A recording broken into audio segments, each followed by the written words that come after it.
समास आठवा. दृश्य निरूपण. श्रीराम. मागा श्रोती पुसले होते, दृश्य मिथ्या तरी का दिसते. त्याचे उत्तर बोली जेलते, सावधान ऐका. पूर्वी श्रोत्यांनी विचारले होते की दृश्य जर मिथ्या आहे तर ते का दिसते.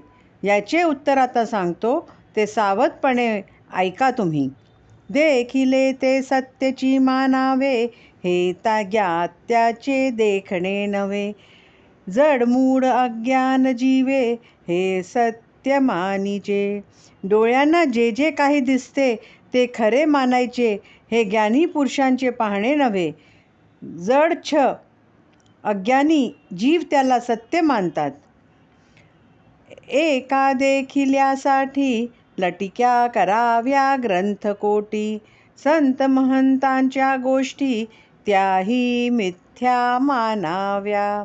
केवळ डोळ्यांना जे दिसते तेच खरे असे आग्रह धरला तर कोट्यावधी ग्रंथांना खोटे ठरवावे लागेल. एवढेच नव्हे तर संत महंत जे सांगतात त्या वाचनांनाही मिथ्या मानावे लागेल. माझे दिसते हेची खरे, तेथे चालेना दुसरे. ऐशिया संशयाचे भरे, भरोची नये. मला जे जे दिसते तेच खरे, दुसरे सर्व खोटे, अशा संशयाच्या भरीस पडून दुष्ग्रह धरू नये. मृगे देखिले मृगजळ, तेथे धावे ते बरळ. जळ नव्हे मिथ्या सकळ, त्या पशुसी कोणे म्हणावे. एखाद्या हरिणाने मृगजळ पाहिले व त्या वेड्याला तेथे पाणीच आहे असे वाटून ते त्याकडे धावत सुटले तर तेथे पाणी नसून केवळ पाण्याच्या मिथ्या भास आहे, हे त्या पशुला कोण समजावून सांगणार. रात्रौ स्वप्न देखिले, बहुत द्रव्य सापडले. बहुत जनांसी व्यवहारिले, ते खरे कैसे मानावे. एका माणसाला रात्री स्वप्नात खूप द्रव्य सापडले. त्याने त्या द्रव्याने अनेक जणांशी व्यवहारही केले, तर ते खरे कसे मानावे. कुशल चितारी विचित्र, तेने निर्माण केले चित्र. देखता उठे प्रीती मात्र, परंतु तेथे मृत्तिका. एखाद्या कुशल चित्ताऱ्याने मोठे सुंदर चित्र निर्माण केले. ते इतके सुंदर होते की पाहताच त्याच्याबद्दल प्रेम निर्माण व्हावे, परंतु अखेर ती मृत्तिकाच असते. नाना वनिता हस्ती घोडे, रात्रौ देखता मन बुडे. दिवसा पाहता कातडे, कंटाळवाणे. रात्री त्या चित्रातील अनेक स्त्रिया, हत्ती, घोडे वगैरे पाहून मन अगदी लुब्ध होते, पण त्याच वस्तू दिवसा पाहिल्या की कातडे दृष्टीस पडून तिटकारा येतो. काष्टी पाषाणी पुतळ्या, नाना प्रकारे निर्मिल्या. परम सुंदर वाटल्या, परंतु तेथे पाषाण. लाकडाच्या किंवा पाषाणाच्या निरनिराळ्या ठेवणीच्या मूर्ती किंवा पुतळे एखाद्याने बनविले तर बघताना ते अत्यंत सुंदर वाटतात, परंतु तेथे असतो पाषाणच. नाना गोपुरे पुतळ्या असती, वक्रांगे वक्रदृष्टी पाहती. लाघव देखता भरे वृत्ती, परंतु तेथे त्रिभाग. मंदिराच्या द्वारावर अनेक मजले किंवा गोपुरे असतात. त्यावर अनेक मूर्ती कोरल्या असतात. त्या मूर्तीचे कमनीय अवयव, वक्रदृष्टी इत्यादी भाव पाहून कामुक वृत्ती उत्पन्न होते, परंतु तेथे चुना, वाळू, ताग यांचे मिश्रणच फक्त असते. खेळता नेटके दाशावतारी, तेथे येते सुंदर नारी. नेत्र मोडिते कळा कुसरी, परी ते अवघे धटिंगण. दशावतारी खेळ करून दाखविणारी पात्रे असतात. त्यात काही सुंदर स्त्रियाही असतात. त्या पुरुषांकडे पाहून मोठ्या नखरेलपणाने डोळ्यांनी खुणाही करतात, पण त्या स्त्रिया वास्तविक स्त्रिया नसून सारे धटिंगण पुरुषच असतात. सृष्टी बहुरंग असत्य, बहुरूपाचे हे कृत्य. तुझ वाटे दृश्य सत्य, परी हे जाण विद्या. बहुरूपी ज्याप्रमाणे एक असून नाना सोंगे घेतो, त्याप्रमाणे परब्रह्म एकले एक असून त्याच्या ठिकाणी ही बहुरंगी वृष्टी असत्य भासत असते. पण तुला हे सर्व दृश्य सत्य वाटते. हा सर्व अविद्येचा परिणाम आहे, हे तू जाणून घे. मिथ्या साचा सारिखे देखिले, परी ते पाहिजे विचारिले. दृष्टी तरळता भासले, ते साच कैसे मानावे. मिथ्या असून ते खऱ्यासारखे दिसते, त्यावेळी ते खरे मानण्यापूर्वी विचार करणे आवश्यक आहे. दृष्टी भांबावली असताना जे दिसते ते खरे कसे मानावे. वरी पाहता पालथे आकाश, उदकी पाहता उताणे आकाश. मध्ये चांदण्याचाही प्रकाश, परी ते अवघे मिथ्या. आकाशाकडे वर मान करून पाहिले असता ते पालथे दिसते व तेच एखाद्या जलाशयात पाहिले तर उताणे दिसते. त्यात चांदण्याही दिसतात, प्रकाशही दिसतो, पण ते अवघे मिथ्याच असते. नृपतीने चितारी आणिले, ज्याचे त्या ऐसे पुतळे केले. पाहता तेची ऐसे गमले, परी ते अवघे मायेक. एका रुजाने त्याने बोलावून अनेक पुतळे केले. ते अगदी ज्या माणसाचे होते त्याचप्रमाणे हुबेहूब दिसत होते, जणू ते माणसेच तेथे आहेत, पण ते सर्व शेवटी पुतळेच होते. नेत्री काही बाहुली नसे, जेव्हा जे पाहावे तेव्हा ते भासे. डोळा प्रतिबिंब दिसे, ते साच कैसेनी. डोळ्यात काही बाहुल्या नसते, पण आपण जेव्हा डोळ्यांनी पाहू लागतो तेव्हा ती डोळ्यात दिसते. आपण जे पाहतो त्याचे प्रतिबिंब डोळ्यात दिसते, ते खरे कसे मानावे. जितुके बुडबुडे उठती, तितुक्यामध्ये रूपे दिसती. क्षणामध्ये फुटांडोनी जाती, रूपे मिथ्या. पाण्यात जितके बुडबुडे उठतात तितके रूपे दिसतात. क्षणात ते बुडबुडे फुटून जातात व ती रूपेही फुटून जातात, म्हणून ती मिथ्या जाणावीत. लघु दर्पणे दोन्ही चारी होती, तितुके मुखे प्रतिबिंबती. परी ती मिथ्या आदी अंती, एकची मुख. हातात 2-4 छोटे छोटे आरसे घेतले तर जितके आरसे असतील तितके तोंडे त्यात प्रतिबिंबित होतात, पण आधी व अंती एकच मुख खरे असते. नदी तीरी भार जाता, दुसरा भार दिसे पालथा. कापड सादाचा अवचिता, गजर उठे. नदी सवरून कुणीस ओझे घेऊन जात असता त्याचे प्रतिबिंब पाण्यात पडते, तेव्हा ते ओझे पालथे दिसते, किंवा आपल्या आवाजाचा तितकाच मोठा प्रतिध्वनी उठतो. वापी सरोवराचे नीर, तेथे पशु पक्षी नरवानर. नाना पत्रे वृक्ष विस्तार, दिसे दोही सवा. विहिरी सरोवरे यांच्या तीरावर पशुपक्षी माणसे वानरे नाना वस्तू व मोठी झाडे असतात. पाण्यात त्यांचे प्रतिबिंब पडते व त्यामुळे त्या वस्तू पाण्यात व पाण्याबाहेर दोन्ही ठिकाणी दिसतात. एक शस्त्र झाडू जाता, दोन दिसती तत्वता. नाना तंतू टंकारिता, द्विधा भासती. एक शस्त्र जोराने फिरवू लागले तर 2 शस्त्रे दिसतात. तंतू ताणून वाजवू लागले की 2 भासू लागतात. का ते दर्पणाचे मंदिरी, बैसली सभा दिसे दुसरी. बहुत दीपांची हारी, बहुत छाया दिसती. किंवा एखाद्या आरसे महालात एक सभा भरली असली तर तेथे आरशात आणखी एक सभा भरलेली दिसते. त्याचप्रमाणे अनेक दिवे पेटविले की एकाच वस्तूच्या अनेक छाया दिसतात. ऐसे हे बहुविध भासे, साचा सारिखे दिसे. परी हे सत्य म्हणून कैचे, विश्वासावे.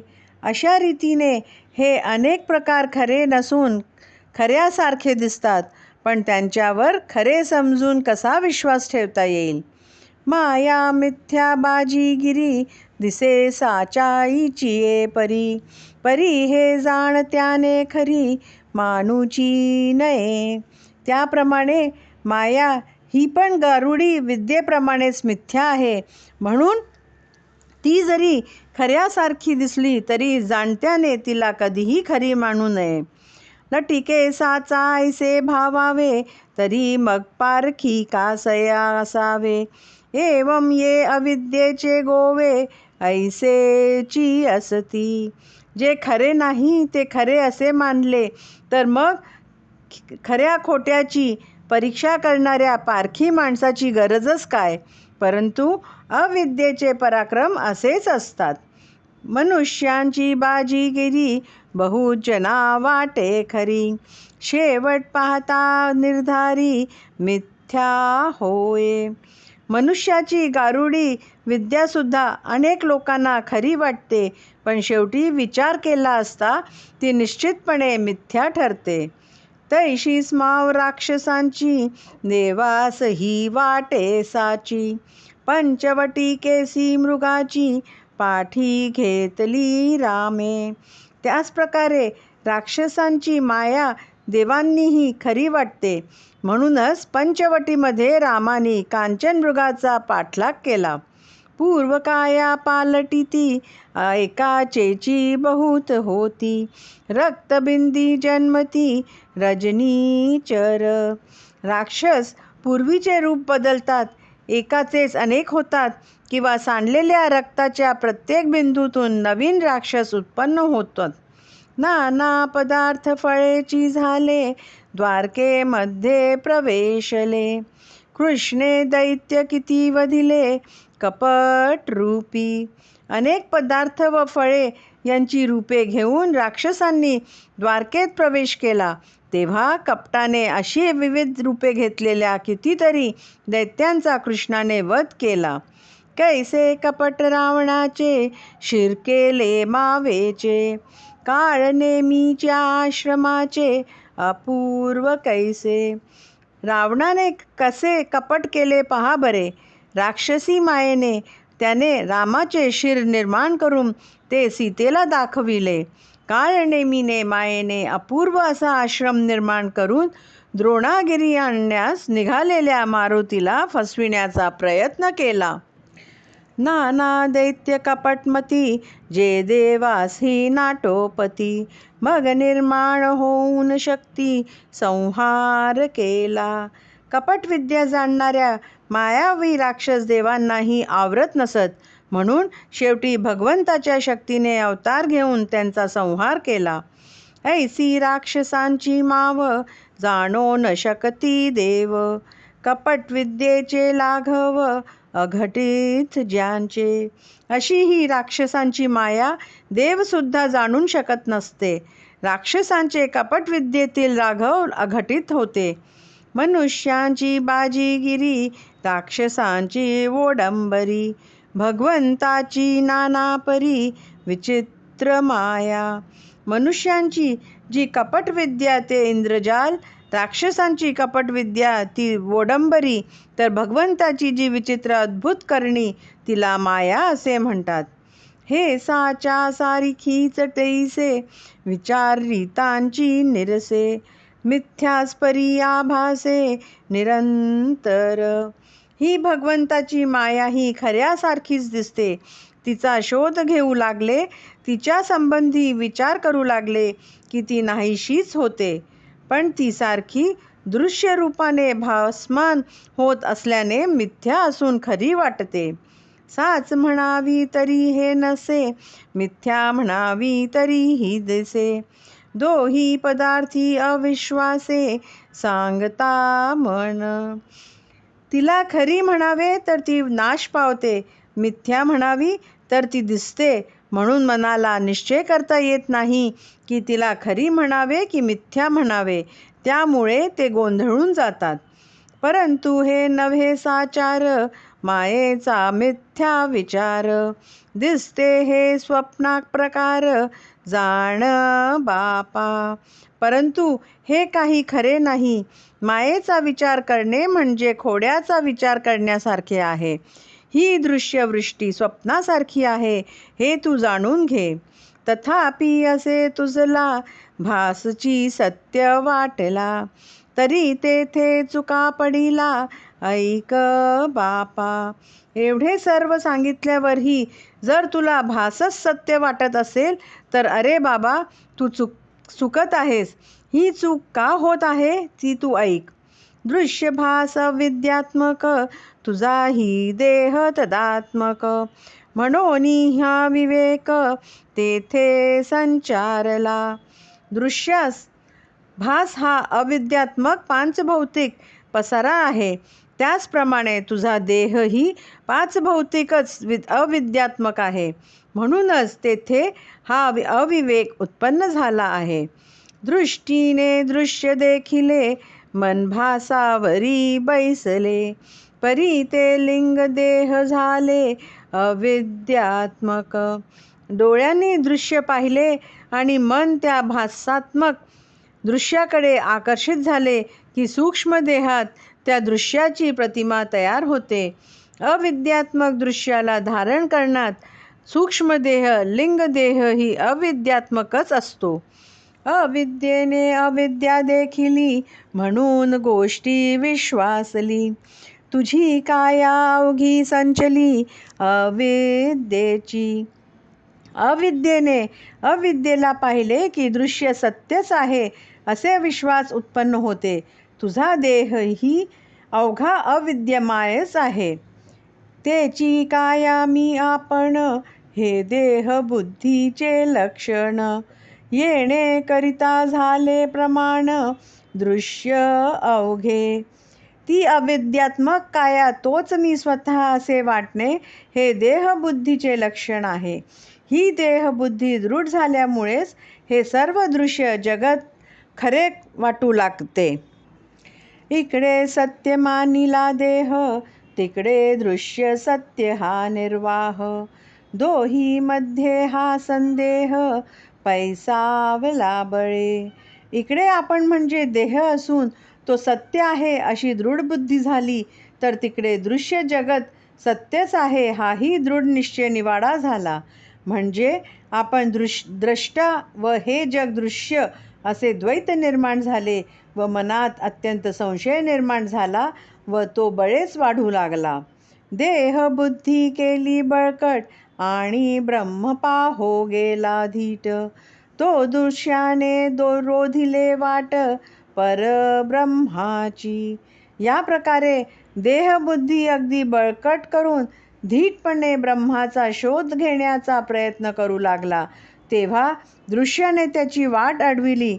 म्हणजे पाच भौतिक सर्वांचा त्याग केल्याखेरीज मन बुद्धीला अगोचर ब्रह्मपर्यंत पोचताच येत नाही. तेथे साच मानिले दृश्याला, निश्चयची बाणोनी गेला. पहा हा केवढा चुका पडिला अकस्मात. परब्रह्म प्राप्तीची इच्छा तर आहे, पण दृश्यवृष्टी हीच सत्य असा अंतःकरणात ठाम निश्चय झालेला आहे. त्यामुळेच एकाएकी घोडा उत्पन्न झाला आहे. आता असो हे बोलणे, ब्रह्मन पाविजे मीपणे. देहबुद्धीचे लक्षणे, दृश्य भाविती. आता हे बोलणे गहू दे. मी म्हणजे देह ही देहाहंता हा मीपणा जोपर्यंत आहे तोपर्यंत परब्रह्माची प्राप्ती होणे शक्य नाही. देहबुद्धीचे हे लक्षणच आहे की दृश्य जगत सत्यच वाटते. अस्थींच्या देही मासांचा गोळा, पाहेन म्हणे ब्रह्मीचा सोहळा. तो ज्ञाता नव्हे आंधळा, केवळ मूर्ख. आपला देह म्हणजे हाडांचा सापळा असून त्यात डोळ म्हणजे मासांचा गोळा आहे. या स्थूल डोळ्याने परब्रह्माचा गोल मी पाहीन असे म्हणतो. तो ज्ञाता तर नाहीच, पण तो डोळे असून आंधळा, केवळ मूर्ख समजावा. दृष्टीस दिसे मनास भासे, तितुके काळांतरी नासे. म्हणून दृश्यातीतासे परब्रह्म ते. जे काही दृष्टीस दिसते, जे जे मनाला भासते, हे सर्व कालांतराने नाश पावते. म्हणून अविनाशी परब्रह्म हे दृश्यापलीकडे असते. परब्रह्म ते शाश्वत, माया तोची आश्वाश्वत. ऐसा बोलिला निश्चितार्थ, नाना शास्त्री. परब्रह्म हे शाश्वत, तर माया ही अशाश्वत आहे, असे निश्चित मत नाना शास्त्र ग्रंथात सांगितले गेले आहे. आता पुढे निरूपण, देह बुद्धीचे लक्षण. चुका पडिला तो कोण, बोलिले असे.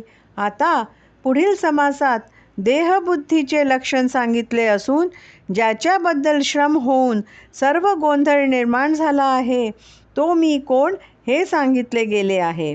मी कोण हे जाणावे, मी पण त्यागून अनन्य व्हावे. मग समाधान ते स्वभावे, अंगी बाणे. श्री समर्थ म्हणतात की म्हणून मी कोण हे नीट जाणून घ्यावे आणि मग देहाच्या मीपणाचा त्याग करून आत्मवस्तूशी अनन्य व्हावे. मग स्वाभाविकच शाश्वत समाधान अंगी बाणते. हरि ओम तत्सत. इति श्रीदासबोधे गुरु शिष्य संवादे दृश्य निरसन नाम षष्ठम समास. इति श्री दासबोधे गुरु शिष्य संवादे दृश्य निरसन नाम समास 8वा समाप्त.